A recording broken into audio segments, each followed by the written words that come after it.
So I wanted to talk today about insurance, which is another risk management device that's traditionally separate from securities, which we talked about last time, but the underlying principles are the same. Before I begin, I wanted to just give some more thoughts about the diversification through securities, and that will lead us into insurance. Let me just review the preceding lecture briefly for that purpose. What we did, the core theoretical framework that we had was the mean variance theory, which led us to the capital asset pricing model. But the basic thing was that we had to, in order to use the framework, we had to start by producing estimates of the expected returns on each asset, we called those R, and the standard deviation of the return on each asset, and the covariance between the returns of each pair of assets. And then once we did that, we could plug that into the formula that I gave you last time and get the standard deviation of the portfolio and the expected return on the portfolio. And from then on, if you accept the analysis and the assumptions that or the estimates that underlie it, we pretty much know how to construct portfolios. But the underlying estimates may not accord with your belief or your intuitive sense of common sense. And so the other thing that I mentioned last time was that there seems to be a really big difference between the expected return on the stock market and the expected return on short-term debt. We found an equity premium, well, actually Jeremy Siegel's book gave an equity premium of 4% a year. And some people find that hard to believe. How can it be that one asset does 4% a year better than another? Some people say, well, if that's the case, I want to invest in nothing more than that one asset. Why should I take something that is underperforming? Jeremy Siegel goes on further to say that since the mid-19th century, we've never had a 30-year period when stocks underperformed bonds. So stocks are really, if anyone who has an investment horizon of 30 years, you'd think, why should I ever hold bonds? So the numbers that Jeremy Siegel produces seem implausibly high for the stock market. So what we call this is the, I want to emphasize it. I wrote this again. I'll write this again. The equity premium puzzle. That term was actually coined by economists Prescott and Mayra, but it's now in general use. That it just seems that stocks so much outperform other investments. So for Jeremy Siegel, in the latest edition of his book, the equity premium is 4% a year since 1802. That's almost no, that's more than that's 106 years. Why would that be, and how can you believe that? So one question that comes up is that maybe this is for the U.S. data. And so some people say, well, maybe, why are we looking at the U.S.? Because the U.S. is an arguably very successful country. And so we have potentially a bias in our, it's called a selection bias. If you pick as the country you study one of the most successful countries in the world, that doesn't inform you. Can you see now? That doesn't inform you very well about what it is for a random country, or for the U.S. going forward. There's something wrong. The U.S. has been successful in financial markets, and it's being imitated by lots of countries. Financial markets similar to ours are being set up in many places. But you wonder, maybe they're over-imitating. Maybe we were just lucky, or maybe it was because the U.S. was the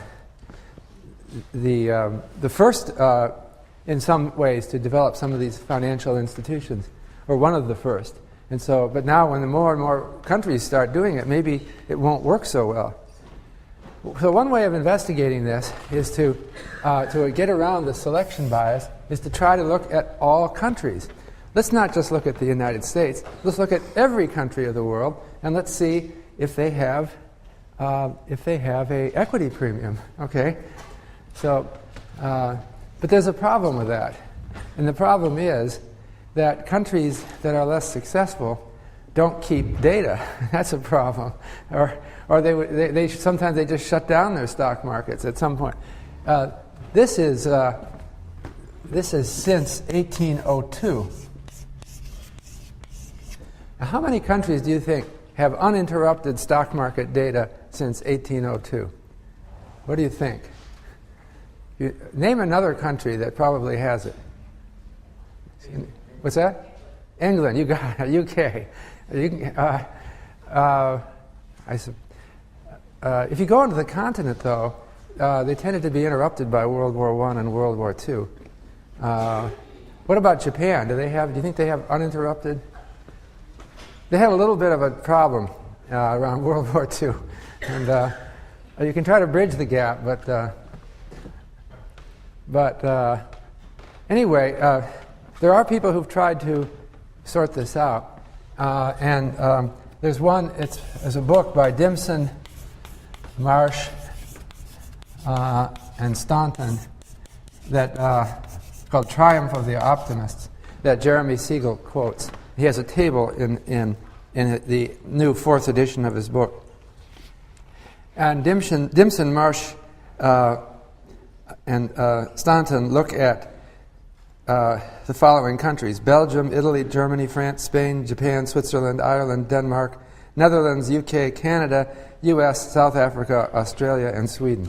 Every one of them has a positive equity premium, although the US is on the high side of them all. It's not the best. The country that has the highest equity premium, and that's for the whole 20th century. They couldn't go back to the 1802. The most successful country is Sweden, and after that, Australia. So, U.S. is not the most successful stock market, although it's high on the list. So, Jeremy Siegel concludes that there's that the equity. He said that this book by Dimson, Marsh, and Staunton puts to bed any concerns about selection bias.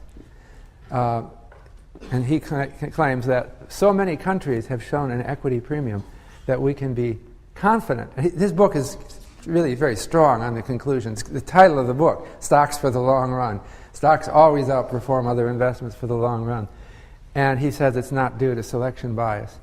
But I kind of wonder, the list of countries that I just read to you that Dimson, Marsh, and Staunton studied excludes some important countries, doesn't it? Who does it exclude? Well, it doesn't have India, Russia, and China in it, for example. And I don't know, at least Russia and China, do you know anything about their history? Do they have any stock market disruptions in the last 100 years? I think it's kind of obvious. They had a communist revolution in both places, right? And so Russia and China are not mentioned are not studied by Dimson, Marsh, and Staunton. Why not? Well, they can't get data. There wasn't a stock market. Well, there actually was the stock market in Russia before 1918 and in China before 1949. So what happened to investors? If you were a Chinese investor in Chinese stocks in 1949, what happened? We know what happened. That's that famous minus 100% return, right, which dominates everything. And so I think what would Siegel say? He's really saying that this equity premium is enduring, and we should believe it. But I don't know. I think that I think what Jeremy would say is, well, if you look at Russia and China, you're looking at political factors, and I'm only looking at politically stable countries, and so this whole thing is irrelevant. Really, we're not going to have a communist revolution in any of these advanced countries now. And so Jeremy would say, forget that it looks pretty sound that we have an equity premium, so we can trust that. Well, he's a good friend of mine, but I think he may be overstating it a little bit. We have some disagreements. The thing that comes to my mind is that I wanted to say before concluding this review of the last lecture. That is that the stock market is inherently political in any country. That politics have tremendous effect on the values in the stock market.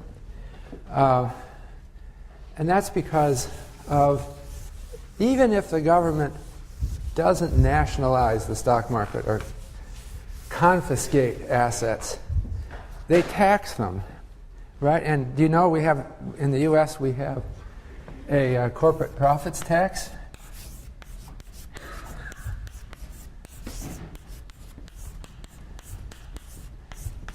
Well, it's not just in the U.S. Essentially every, I don't know if there's any exception. There may not be an exception, but essentially every country has a corporate profits tax. And then we also have a personal income tax. Okay? So the corporate profits tax goes after the profits that corporations make.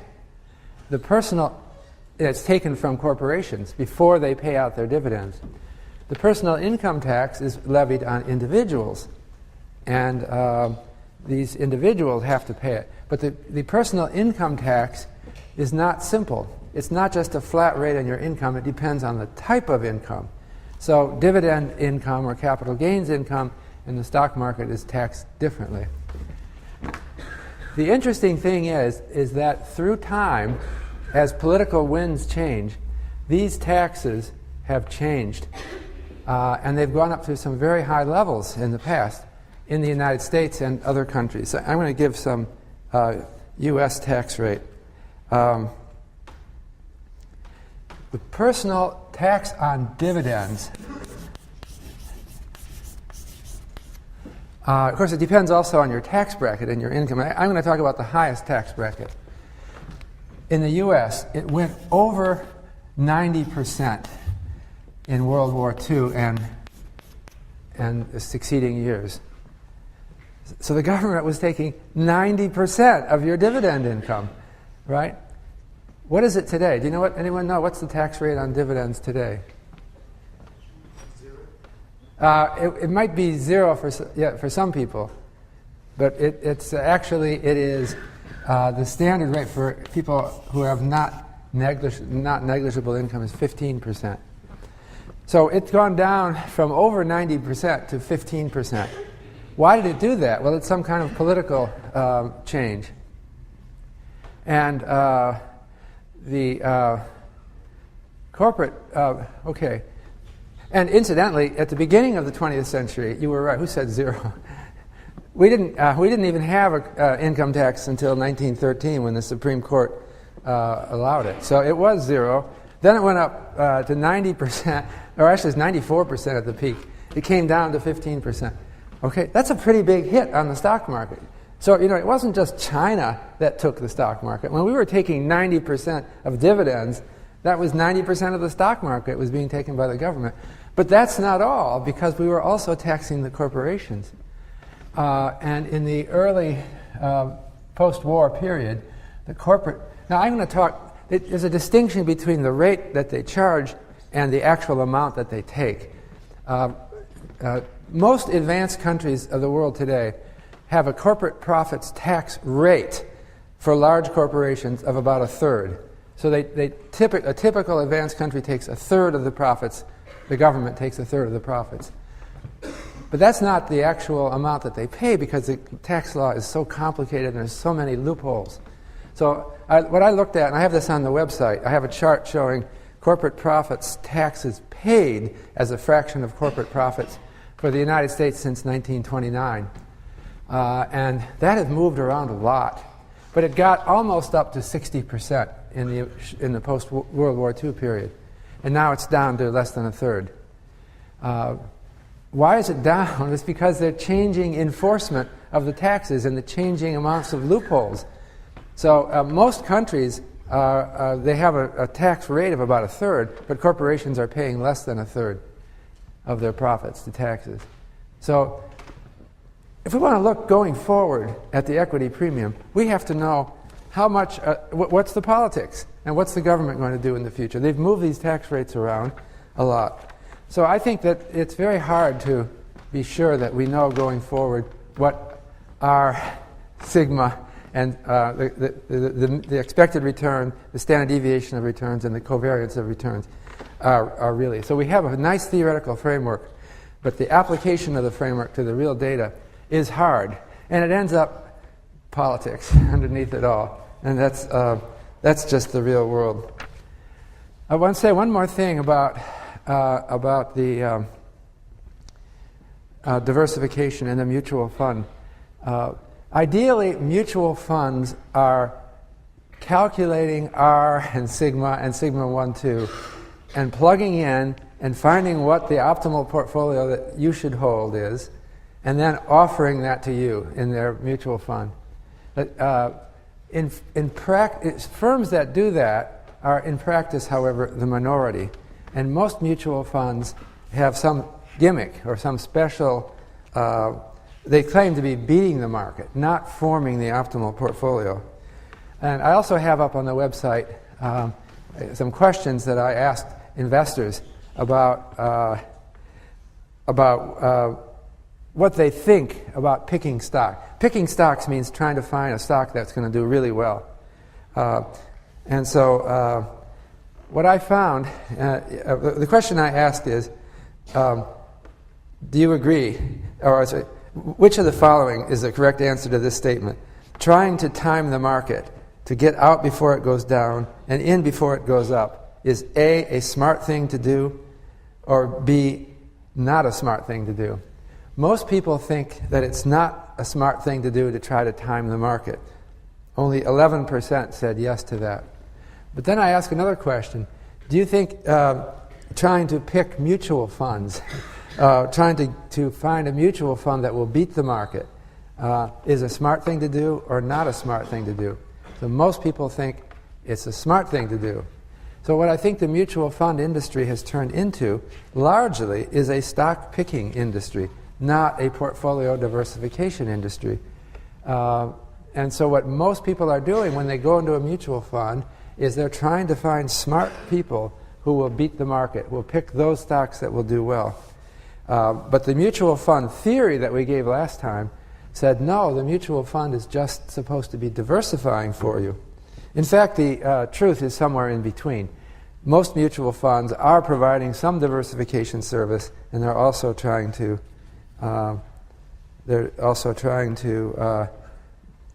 beat the market. Finally, I just wanted to say that I've been talking mainly about the U.S., but the mutual funds have been growing in importance around the world. And there was a recent paper by Corana Surveys and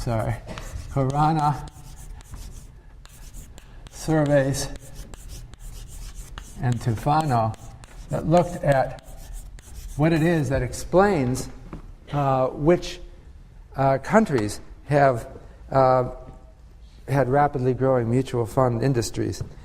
And they found, not surprisingly, that mutual funds have been growing more rapidly in countries that have stronger securities laws and institutions, especially laws that protect individual shareholders' rights. Also, mutual funds have been growing more in countries that have higher level of education and a higher level of wealth. And they also grow more in countries that have institutional structures that encourage investing in mutual funds, such as pension plans. But I think it's a trend around the world that we're going to see more and more mutual funds. And I think it's a good thing. I think they will help us to diversify our risks. So anyway, I wanted then to move on to the topic of today's lecture, which is insurance. And the insurance is the other side of the risk management institutions that we have. insurance evolved separately from securities. It's long been a different industry, but the principles are the same. And the principles of insurance, the fundamental powerhouse is the principle of risk pooling. And insurers, just like mutual funds, are providing risk pooling for you. Okay, so risk pooling means they put a lot of people in with independent or low correlated risk into a pool and reduce the risk for the whole pool. They have to contend with something called moral hazard, which is the risk that people will be affected by the fact that they're insured and then do something bad. The classic moral hazard problem is the problem that you give fire insurance on a house, and so someone burns down the house in order to collect the insurance. And they also have to deal with selection bias. And what this means in the insurance context is that if you offer insurance policies, you will tend to attract people who are higher risk. All right, so if you offer life insurance, you have life tables which give you probabilities of dying at various ages, but that's for the general population. All the sick people will come to you to buy life insurance, and they will turn out to have a higher death rate than the population at large. So these are the problems of insurance that we have to deal with. I just wanted to review the mathematics of insurance. This is actually just, in part, just a review of what we talked about in the second lecture. But in the ideal world, if you have independent risks,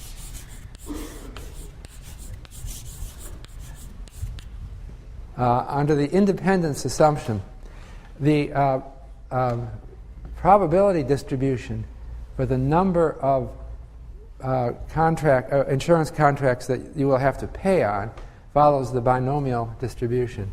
So X is the number of accidents. Let's say this is some accident insurance. Okay. Oops. The probability of having, and N is the number of policies that you're writing, and if you're going to have P is the probability of an accident.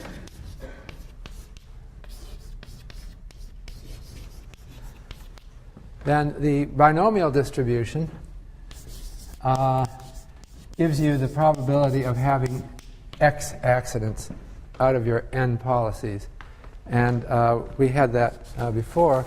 That is, it is P to the X 1 minus P to the 1 minus X power times N all over X factorial times N minus X factorial. And so that is the binomial distribution, and it allows you to calculate the probability of any number of accidents. The mean proportion, or the mean of X over N, which is equal to P. So am I writing big enough? You can see the if X is the number of accidents, the mean number of accidents divided by your number of policies is given just by the probability. But the standard deviation of X over N is equal to the square root of P times 1 minus P all over N. And so that is the, maybe I should get these out of here. So that is the,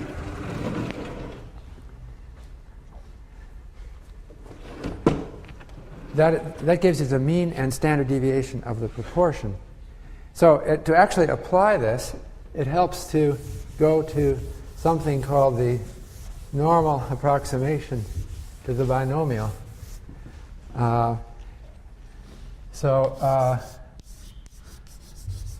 Because it's kind of difficult to compute this formula, there's an easier formula.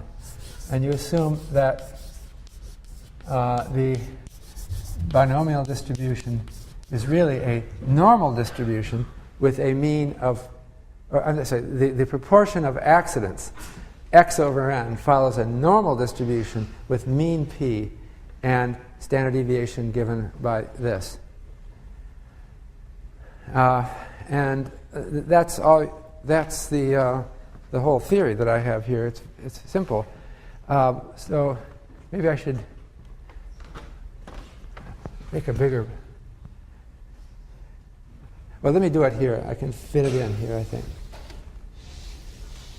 I'm going to draw an example. I've got it plotted out, and it's on the website, but it's a very simple example where I have the case where p equals 0.2. Okay? So the probability of an accident is 20%. This is a significantly high probability of accident. Can you see down? You can see all this, right? It goes from 0. Let's do this from 0 to 0.4. If you wrote only one policy, what's the probability distribution of x over n? Well, it has two possible values. It could be the one person doesn't have the accident or does have the accident. So if n equals 1, we have an 80% chance, this would be 80% of no accident. Actually, let's make this 1, not 0.4. Then a 20% chance of x over n equals 1. Okay, so I'm plotting. This is the probability of various values of x over n. If n equals 1, x over n can take on only two values, 0 or 1.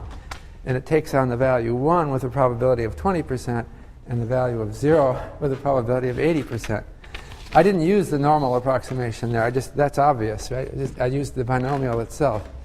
But let's go to the case where n is 100.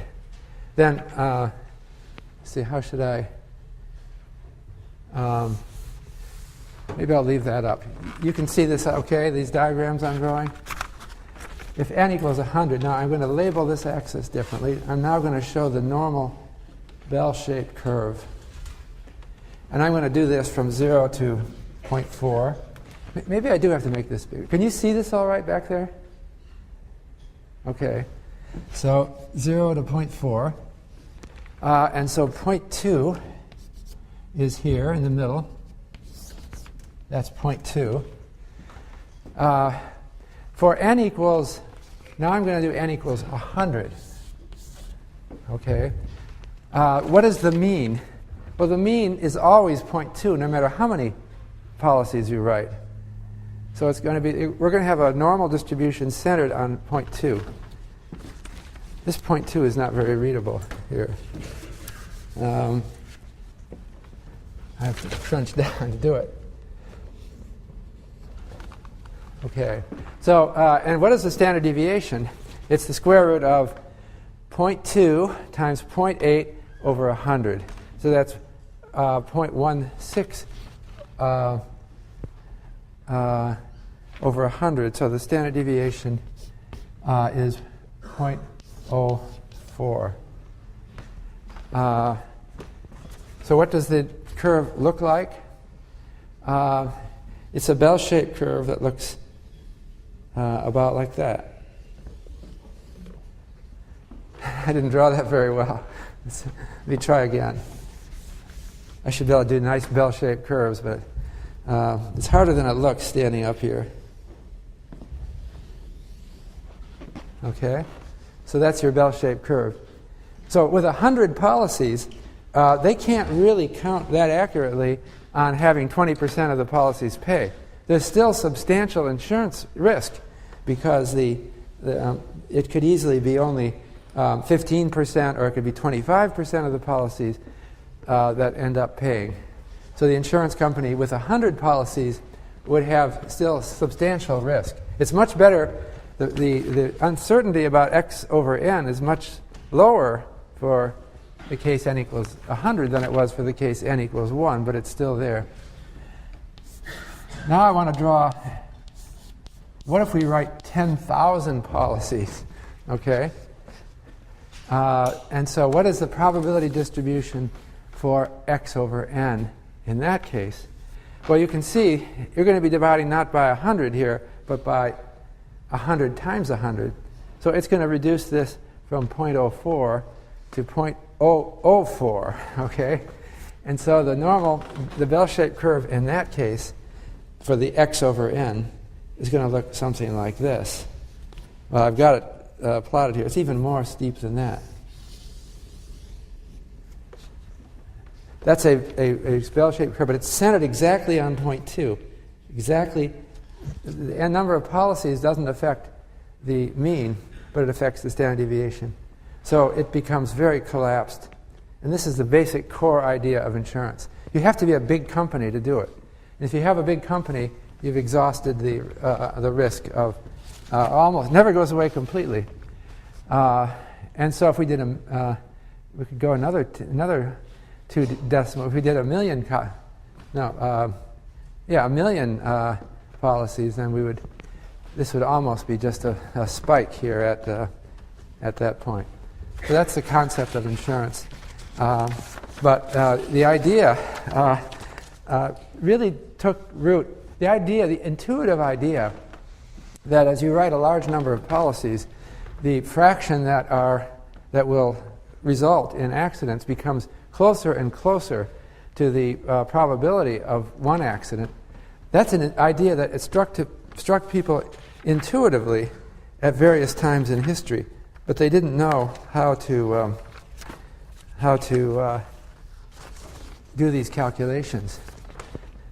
So historians of probability have noted that this basic idea is actually in Aristotle, the ancient Greek philosopher or scientist. And I'm going to quote Aristotle from his book De Caelo. And he says, he's talking very generally here, but I think he's really talking about this. He says, to succeed in many things or many times is, quote, difficult. For instance, to repeat the same throw of dice 10,000 times would be impossible, whereas to make it once or twice is comparatively easy. That's Aristotle talking. It's exactly this theory, but he doesn't have the word probability, which hadn't been invented yet. So he's using intuitive. He says difficult or easy. So he says it's difficult, meaning the probability is very low, or easy, meaning the probability is high. He had the idea, but he didn't have the math. So I think that may be the first known statement of the binomial distribution. Well, it doesn't get very precise, but it has the intuitive concept.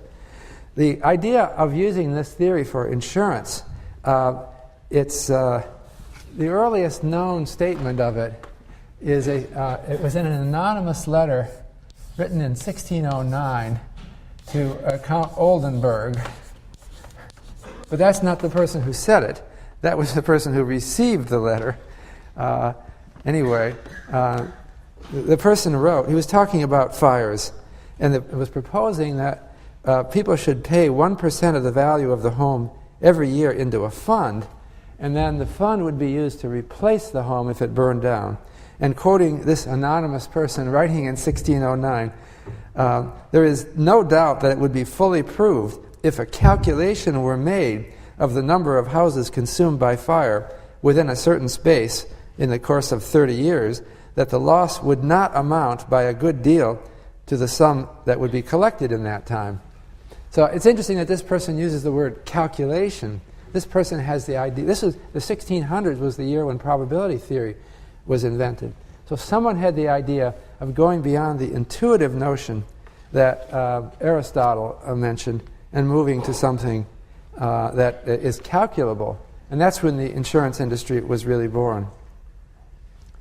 So insurance relies on this theory of risk pooling, but it has to make it work.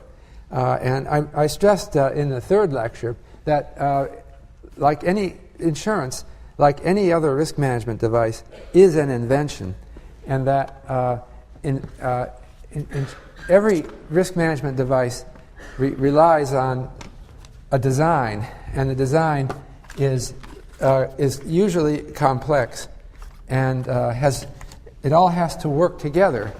In order for a design to work well, we have to have every component there. If one component is missing, we may have a failure. All these components have to be compatible with each other, and it has to work in a work according to a plan, which ultimately is informed by this theory. So, insurance as an invention has to have what things? It has to have a contract design. That would be a document, which is a contract between the insured and the insurance company. It specifies, what does it specify? It specifies what risks are covered and exclusions. Some risks are not covered, and those exclusions are carefully designed in regard of moral hazard and selection bias.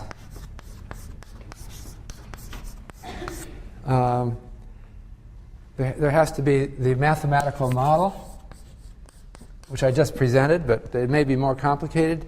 There has to be a form for the company. There could be a corporate form. That is the insurance company. Could be a corporation, and it could be either a non-profit corporation or a for-profit corporation owned by shareholders. Or the insurance company could be a mutual insurance company, in which case the insurance company is owned by the insured. And then you need, as well, government regulation, because the insurance companies don't seem to exist without it. There has to be regulators that are at least verifying that the insurance company is doing what it says it's going to do. And so the one thing that the government has to do is assure that reserves requirements are met. The company has to have enough money on hand to pay out in the case of default. So, one way of classifying insurance companies is that they can exist as either multi-line insurance companies or monoline insurance companies. A multi-line insurance company insures many different kinds of things and doesn't confine itself to one thing. So if a company were just a fire insurance company, it would be a monoline insurance company. But they're essentially more risky, and more regulators have to watch them more because they're standing a higher probability, a monoline, of some major disaster. And in contrast, a multi-line kind of insures itself. So we hear a lot about monoline insurance companies in the newspapers today. I don't know if you're reading about the subprime crisis, but we are living in a time at this moment of a financial crisis called the subprime crisis. And that naturally hits monoline insurance companies more than multi-line insurance companies because they are more specialized and more vulnerable. I'll come back to this distinction in a minute, but I wanted to talk about certain kinds of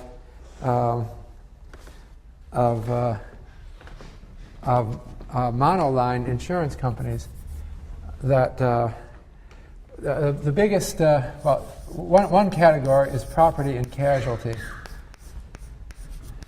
These are insurance companies, or P&C. These are insurance companies that insure the value of a home or a business or an automobile.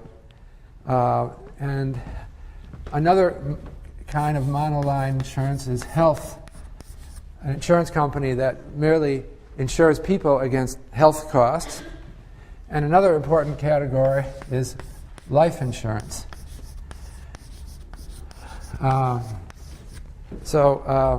Life insurance is, what it insures is a beneficiary against the death of an insured.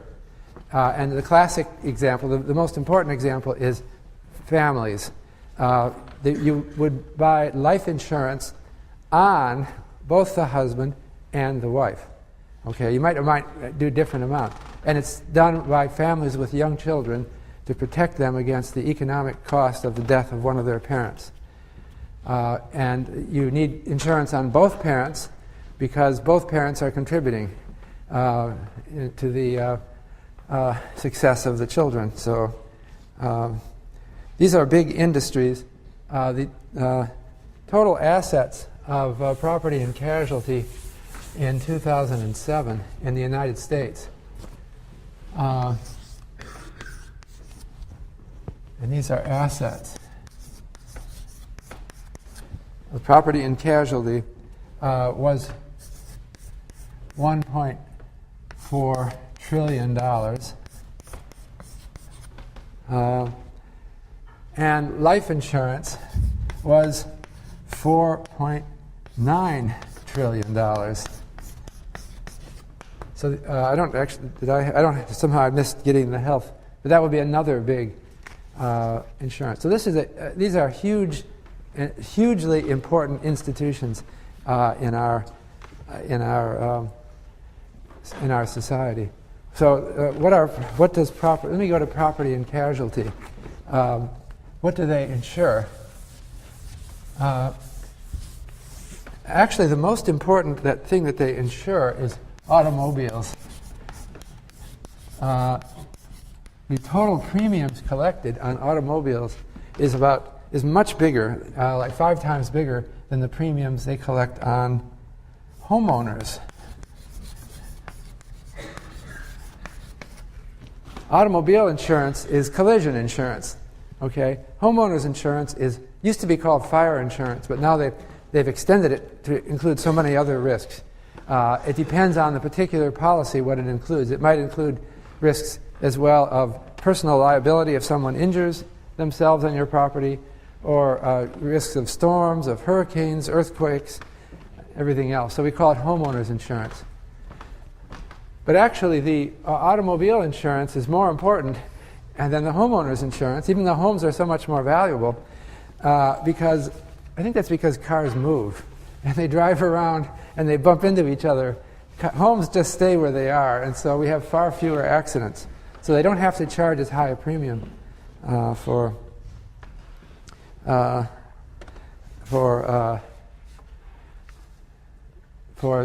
insurance. So these insurance contracts have come across gradually through time as we develop the theory. And I'll talk about the growth of insurance and about some of the components of it.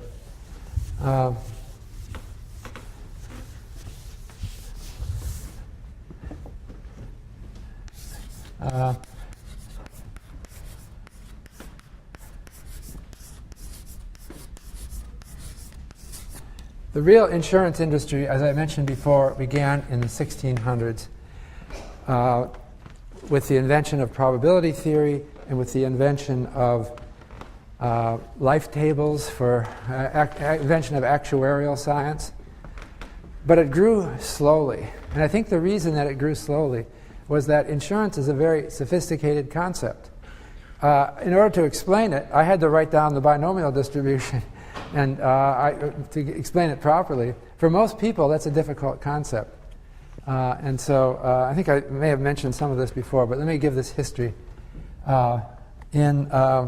Insurance, it was invented in the 1600s, but it did not proliferate fast. It proliferated only very slowly. And some of the important figures, there had to be certain inventions to make it work. Again, I'm repeating a theme that is in my book, New Financial Order, that financial innovation and insurance innovation is a succession of inventions. And each invention propels the idea more forward. So it's like we have laws of thermodynamics that underlie the use of engines. But you can't just go from the laws of thermodynamics to an automobile. There's a million steps along the way. And if you look at the history of engines, there are discrete advances, and when people were able to apply the theory more and more. Well, in insurance, there's a similar list of inventions. So Morris Robinson was head of Mutual Life of New York in the 1840s, and he got the idea of highly paid life insurance salespeople. The idea was that it's difficult to sell people on insurance. Back in the 1840s, life insurance was very important because the average expectancy of life was only something like 45 years. And so that meant parents were dying left and right. What would be the probability that a married couple would live, both of them, to the time when their children are grown? Well, it was fairly low, right? If the average age at death was something like 45, but maybe a 50-50 chance of high risk of one of the parents dying. So you should think that people would really want life insurance, but they were not buying it. And why was it? Well, first of all, they were dying in such numbers. P was so high that it was expensive. They have to pay, the premium has to cover the costs. And so it was tough to get someone to buy life insurance, even though they really needed it. It was such a good idea for them. But it's partly because there's a psychological resistance to it. This is still very much alive today. I was standing at the World Economic Forum at one of our lunch things, and a young woman approached me from Swiss Re, which is a Swiss reinsurance company, and she said she wanted my ideas on how to sell crop insurance in Africa. She said, we have it now at Swiss Re, and of course the World Bank sponsors crop insurance for farmers. So, and there are some very poor areas in Africa where farmers really run the risk. If their crop fails, it could be really bad. They would be approaching starvation. So wouldn't you think that farmers would want to buy crop insurance from this Swiss company? Looks like a good idea to me. But she says, we're having a lot of trouble selling it. And she said, if you talk to the farmers in these rural areas, what do you think they say when you offer? They say, I can't afford the insurance. Well, they're not thinking right. The whole idea of insurance is that you take from your good years and you move it into your bad years so that you make it through all your years. And so you're having a good year this year, maybe. It looks that way now. And you think you can't afford it. But just think how bad it will be if it's a bad year. Then you really won't be able to afford to stay alive. But she says they didn't, some of them respond, but a great majority of them don't. And I think it's because of a psychological aversion people have to thinking about insurance. It's just unpleasant. And life insurance is actually an insurance against one of you dying. It's a very unpleasant topic. So if someone comes to your home and says, I would like to sell you life insurance, you think, some other day. I don't want to talk today about the probability of one of us dying. And so it was a tough sell. So Morris Robinson, however, realized that some people are very talented salespeople. And they're probably talented at other things as well. So it may sound like a small improvement, but he just had very highly paid insurance salesmen. And they were paid as long as people kept their policy. And so that motivated an insurance salesman to form long-term relationships with the families that he was insuring and to keep them from canceling their policies. So he got talented, respected members of the community who people admired to become life insurance salesmen, and he had to pay them enough so that they would stick with the job. And then it finally worked. It may seem crazy, but it may seem like a modest innovation, but it actually was an important innovation. So I don't know how you think of life insurance salespeople, but they have been pillars of the community. They're people that the community trusts, that people are willing to let into their home and discuss things like death. And that was an innovation that came in then. Then the other innovation was Henry Hyde. And he was at another insurance company, Equitable Life.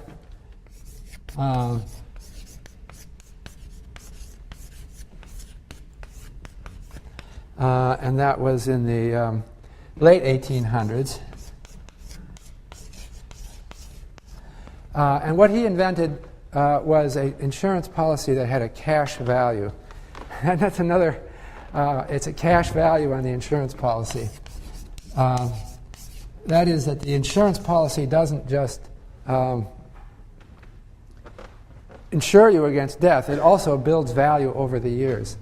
And this invention was very important because it stopped people from canceling. The big problem life insurance had is people would buy it and they'd pay for several years. And then eventually they would think, well, we didn't die. We've been losing all this money. Let's just cancel the insurance. It especially happens, the way life is in real families is, you start getting accustomed to a certain style of life and you start spending more and more money. And then there comes a time when you have a little crunch and you're a little short on money. And so you're casting about for some way to come up with some money. And so canceling your life insurance was a good idea. But it turns out that if you make them forfeit their cash value on canceling, then they won't cancel. And so both of these were ideas that were copied all over the world. That's the way inventions are. And so a lot of insurance policies today have cash values. And the third thing I was going to report was sociologist Viviana Zelizer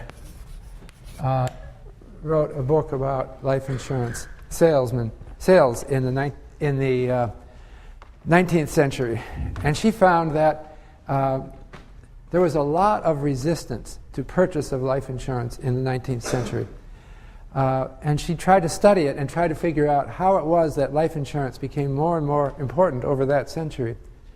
And one of her conclusions was that life insurance seemed to be opposed quite a bit by women, 19th century women.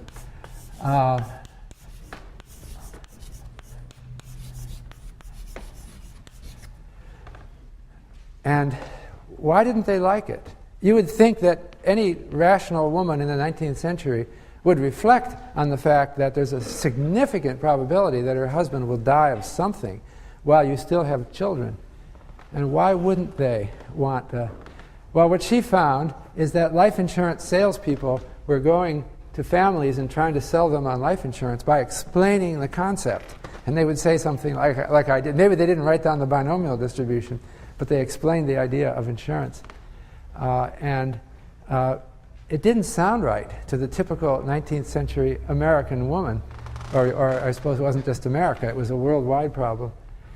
And the reaction that salespeople would get from women was, this you're giving me some probabilities or something, and you're asking me to, it sounds like you're asking me to play in some gambling thing where I win if my husband dies.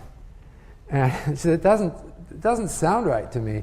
I think, in fact, a lot of women would say something, I put my faith in God, and I think I might bring down God's wrath if I did such a thing as to bet that my husband is going to die. And so she would refuse to take part in it. It doesn't sound right to her. I'll trust in prayer and other things. So it didn't work, and you couldn't sell them on it. So what Zelizer reported is that some life insurance companies surmounted this problem by changing the pitch, by telling their salespeople, don't try to explain probability theory to these people. What you have to do is come across differently. And so the thing that she said they started doing is to pretend in a way that they were missionaries with a gospel. And the gospel is insurance. And they would tell these women, if you buy life insurance on your husband, then should anything happen, your husband can love and protect you from beyond the grave. And that sounds good. So it worked. And these little things, they may seem like little things, but they are technological advances. People in a profession over the years learn more and more how to manage the public's expectations and get them to actually purchase insurance. So I wanted to talk about government regulation of insurance because I said that was an important aspect of insurance. And what the regulators do many things, but insurance regulators, most of all, are concerned with capital adequacy. So insurance in the United States is regulated not by the federal government, but by insurance regulators in each of the 50 states. So it's very hard to summarize insurance regulation in the United States. Why is it regulated separately by the 50 states? That's because it started out that way when the federal government wasn't involved in those sorts of things. And somehow we never had the... in fact, it's talked about. Maybe we'll see it in the next 10 or 20 years. It's talked about that there should be a federal government regulation of insurance, but it's actually state regulators. And it makes it hard. This is a handicap to the U.S. insurance industry. Other countries have it centralized, but in the U.S. it's split up over 50 states. So it's very hard to start an insurance company because you've got to meet the requirements of all 50 regulators. But the most important thing that these do is they specify what reserves insurance companies have to hold. Okay. And so in other words, the insurance company doesn't trust the insurance companies to do the calculations like I just showed with the binomial theorem. They want to make sure that there's a significantly high probability, sufficiently high probability, that even if they get a bad draw, and there's a lot of policies that require paying out, that these reserves will satisfy. So an insurance company must hold the reserves. It can hold more, and that's called the statutory surplus. So the reserves are an accounting entry. It's how much they are required to hold, but the companies will hold more than that typically in order to protect themselves more than is required, and their policyholders more than is required by the regulators. So occasionally you get into problems with reserves. And before I get to that, let me just say I want to just mention a few types of insurance that are important. So let's talk about life insurance. And we're talking about kinds of policies that are around today. The simplest form of life insurance is called term insurance. Okay? And this is insurance that you pay each year for insurance in that year, and it does not build a cash value. So this is the simple thing. I can buy insurance for myself this year, and I can stop, and if there's nothing gained, or next year I would just have to pay it again. Whole life is more complicated because it builds a cash value according to a schedule. And there's both non-participating and participating. With participating, you are participating in the portfolio outcome that the insurance company is experiencing. And so you have some uncertainty about your cash value. to something called variable life, which refers to a life insurance policy where the policyholder can make decisions about the investment of the money in the whole life policy. And so it's not just taking what's given by the insurance company. There's something called universal life. These are all explained in Fabozzi et al. It's a whole life policy that gives the policyholder flexibility over the insurance premiums. You can pay more into the cash value in 1 year and less in another year, as long as you keep paying a minimum amount. And there's also survivorship policies that will pay, for example, the second to die. There would be a policy if a husband and wife get it, and it pays out when the second of them dies. Or also about regulation. I wanted to mention the NAIC. It's a very important institution. That stands for National Association of Insurance Commissioners. And this is something that's very important in the United States because, as I mentioned, insurance regulation is divided up over the 50 states. And the problem that creates is that it's a nightmare for insurance companies because every different state has different laws. Recognizing this problem, the insurance commissioners in the various states have decided to form an organization, that's the NAIC, and they hold regular conferences. And at these conferences, they decide on a recommended or uniform insurance regulation policy. And it acts a little bit like a Congress. They make laws, but the laws are not binding on anyone. They're just suggested laws or regulations.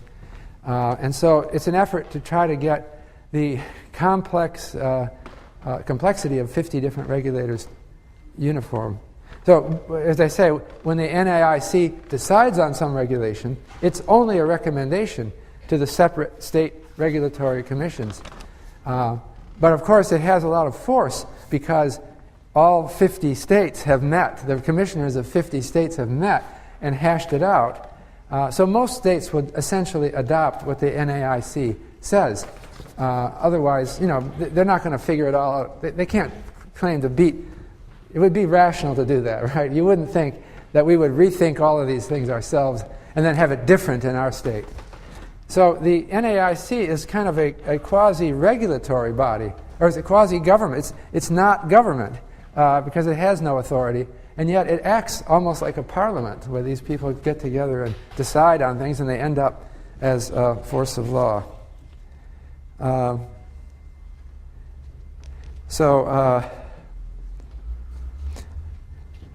Another important, there's some milestones in insurance that I wanted to mention.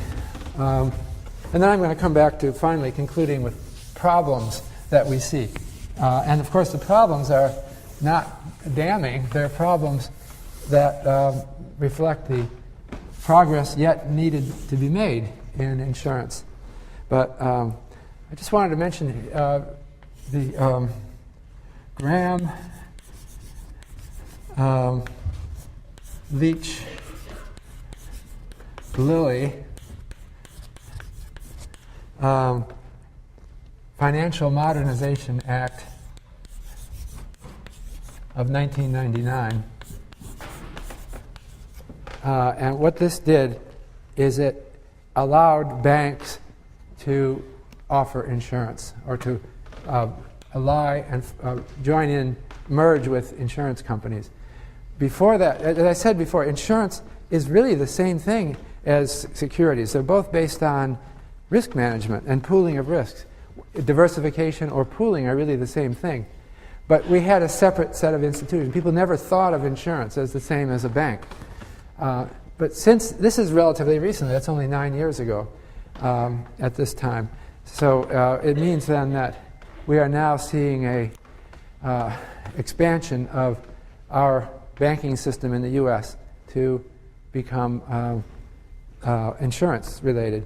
It's different in other countries. In Europe, they've had universal banking, which allowed banks to offer insurance for a much longer time. But in the U.S., it's kind of a recent innovation. So I wanted to conclude with problems, which may sound kind of negative, but this is, I don't shrink from negativism. It's not really negativism. It's talking about what should be done. So I wanted to come back to, I told you that monoline was in the news a lot lately. And so what are we talking about? I don't know how much you read about the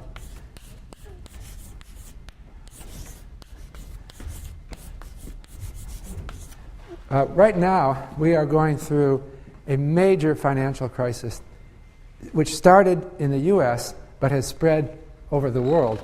And this is called the subprime crisis.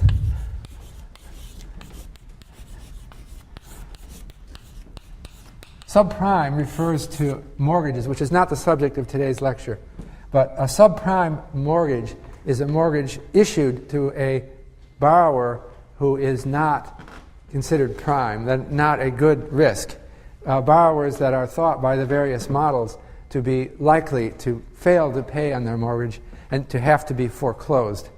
They're often low income, but also they're people with poor credit histories.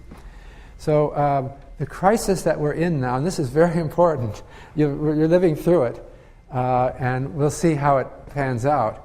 The subprime crisis is happening today because home prices are falling, and with falling home prices, more subprime borrowers are failing to pay their mortgage, and default rates are shooting up, and valuation of securitized subprime mortgages have crashed, and it's throwing turmoil all over the financial community.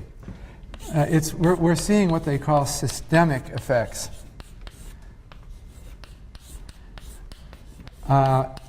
That's a very general term that goes beyond insurance. By systemic effects, I mean something that affects the whole financial system. And when you do these calculations, which I just did for insurance, I was talking about insurance companies assuming that risks are independent.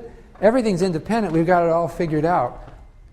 Underlying it, there were other things besides just the calculation of their accident rates that had certain assumptions built in. And the failure of the assumptions in many different industries can create systemic effects. So what happened? I want to talk about a particular line of monoline insurers that you may never have even heard of because they don't deal with the general public. And these are municipal bond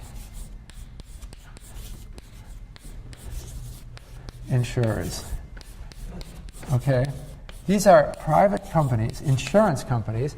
They're monoline because they look only at a certain class of risks and not all risks that they insure. They deal principally with state and local governments who are issuing bonds to raise money for their activities, like New Haven, for example, or any state or local government. We refer to the bonds that they issue as municipal bonds. Now, the problem is that if you invest in bonds from some state or local government, they might not pay you back. They can just go bankrupt. Cities go bankrupt, and they just can't pay. And so you, as a buyer of these bonds, feel reluctant to invest in them. Okay? So in order to make their bonds saleable to the general public, city and state governments go, or any regional local governments, go to the municipal bond insurer companies. And they have names. The big ones are MBIA, AMBAC, FGIC. That's not FDIC. It's not the Federal Deposit Insurance Corporation. It's FGIC. And there are others as well. Okay? And so what these do is they insure the bond, they insure the investor against the municipality failing to pay on the bond. All right? And so lots of investors won't buy a municipal bond unless it's insured. Okay? So now I'm talking about systemic effects in the whole. So these insurance companies have reserves on hand, and they invest these reserves in something. So what do they invest them in? Well, one of the things they've been investing them in is subprime mortgages. You can see what I'm talking about, systemic effects. So the housing sector in the United States, you might say, is completely different from municipal bond insurers. But when the housing sector starts going down, people start defaulting on their mortgages, then the value of the subprime loans that the municipal bond insurers own starts to go down. Okay?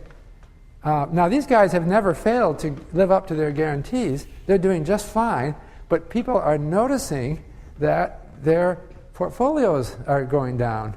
And so their surplus, statutory surplus, is going down. And so we're starting to worry about these companies.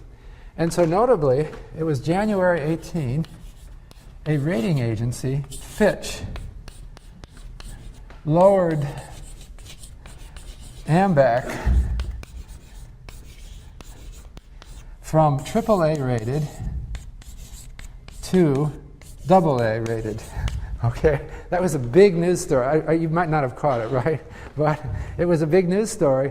Because if you were in a municipal government, you thought, uh-oh, this is bad news. If only one rating agency does that, okay.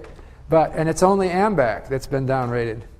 But you start wondering. So the reporters start calling the other rating agencies, Standard & Poor's and Moody's and others, and say, are you going to downrate these guys?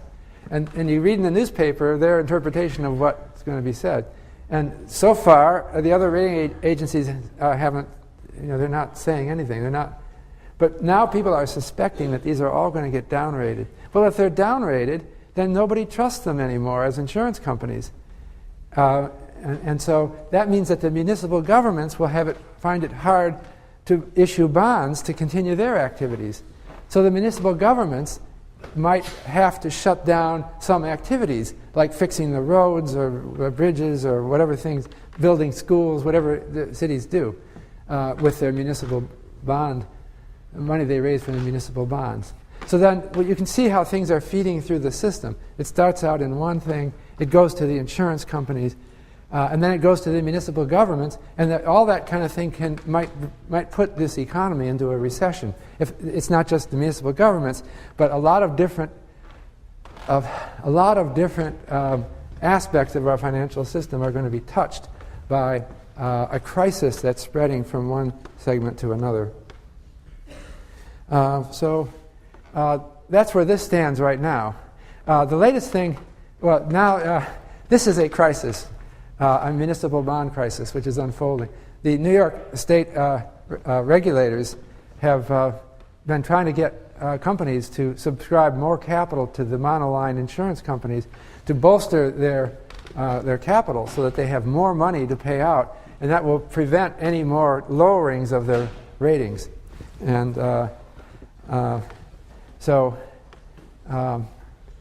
the other thing that's happened now is that Warren Buffett said he wants to get into the municipal bond insuring business.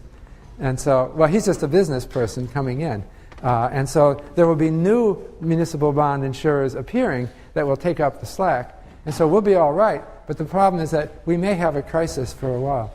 The other thing that I wanted to talk about, I guess I'm running out of time, was about management of disaster risk. We have another insurance crisis developing now because of, a very important source of insurance risk that's developing has to do with the rising rate of hurricane damage that we're observing in the east coast of the United States. Notably, we saw Hurricane Katrina that caused huge property damage in a couple of years ago that kind of tested insurance companies again.